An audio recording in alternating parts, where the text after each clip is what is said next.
কবর যাওয়ার পরে তুই মশারিটা কই পাইবি?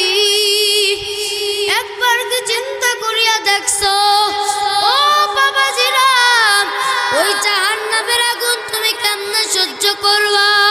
ওই হাসরের ময়দানটা এত কঠিন হবে।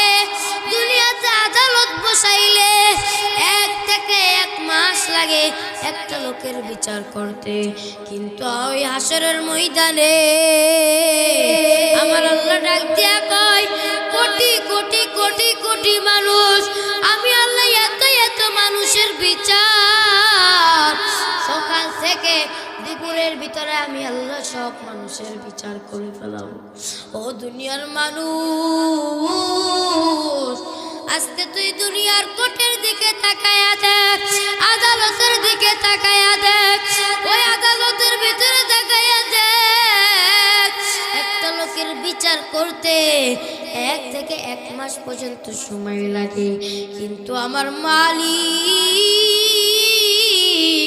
ওই হাসরের ময়দানে এমন কঠিন মুসিবতের দিন, ওই হাসরের ময়দানে সন্তান তার বাবাকে চিনবে না, বাবা তার সন্তানকে চিনবে না, স্বামী তার স্ত্রীকে চিনবে না, বিবি তার স্বামীকে চিনবে না।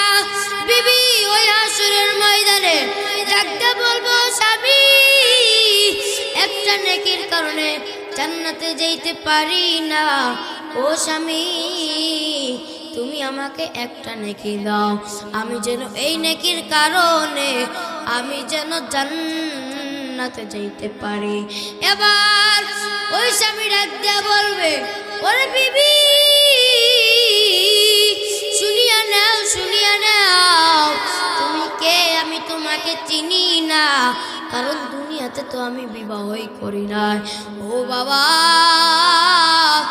ও বৃদ্ধ আম্মা জানেরা, ও ভাই বোনেরা, শুনিয়া নাও, মনোযোগ দিয়ে শুনিয়া নাও, ওই হাসরের ময়দানে কেউ কাউকে চিনবে না।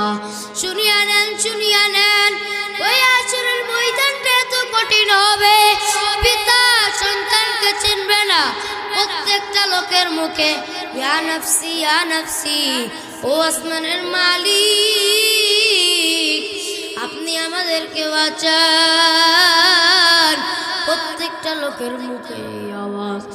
ওই দিক থেকে জাহান্নাম চিল্লাইতে